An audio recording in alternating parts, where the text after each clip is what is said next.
Un mot donc sur Nicolas Sarkozy, qui vient d'annoncer un certain nombre de mesures financières, le souhait de réduire à nouveau de 75 milliards d'euros les dépenses publiques. Ça fait 5 ans maintenant que Nicolas Sarkozy a mis la France en miettes. Il a mis en miettes et la seule question qui est posée aux Français, c'est en voulez-vous encore? Voulez-vous 5 ans de plus de Nicolas Sarkozy? Voulez-vous qu'il finisse son travail à l'école? Voulez-vous qu'il finisse son travail à l'hôpital? Voulez-vous qu'il finisse son travail en banlieue? Est-ce que la France aujourd'hui a les moyens de supporter, d'absorber 5 ans de sarkozysme ou de Nicolas Sarkozy supplémentaires? Nous pensons que non. Tous les verrous ont sauté en matière d'intensification de la violence entre les individus, de la violence sociale. Tous ces verrous ont sauté. Nous avons une société qui n'a jamais été aussi violente que celle dont nous héritons aujourd'hui. Et nous pensons, nous, que la France n'a absolument pas les moyens de se payer le luxe de 5 ans de sarkozysme supplémentaire. Sarkozy a coûté très très cher à la société française, il a coûté trop cher à la France, il a coûté trop cher aux Français.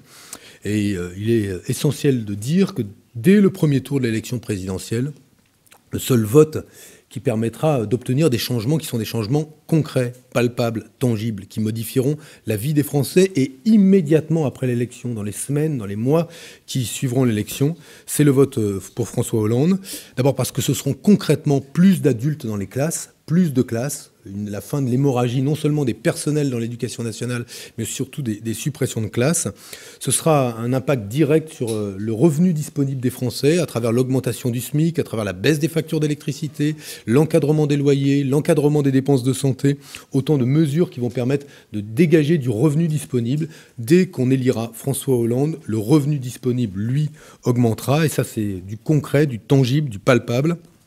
C'est aussi un accès aux soins qui permettra de lutter contre les déserts médicaux qui se développent pas simplement en milieu rural, mais dans toute la banlieue parisienne notamment, avec une raréfaction des médecins disponibles aujourd'hui. C'est aussi le fait que, grâce à une grande loi sur la banque, on mette de l'ordre dans le fonctionnement du système bancaire français, en séparant les banques des détails des banques d'affaires, en encadrant les tarifs bancaires. Vous payez tous beaucoup de tarifs bancaires ou de 1 euro par-ci, 1 euro par-là que vous voyez sur vos relevés de compte. Eh bien, nous encadrerons ces frais bancaires.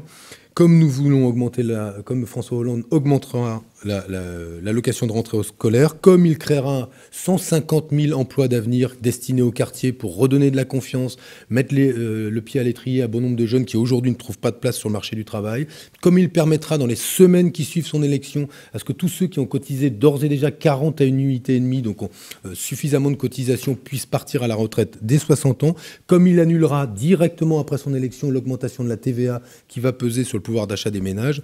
Voilà autant d'exemples de ce qui changera immédiatement après l'élection de François Hollande et qui permettra de recoudre, de réparer progressivement un pays mis en miettes par Nicolas Sarkozy.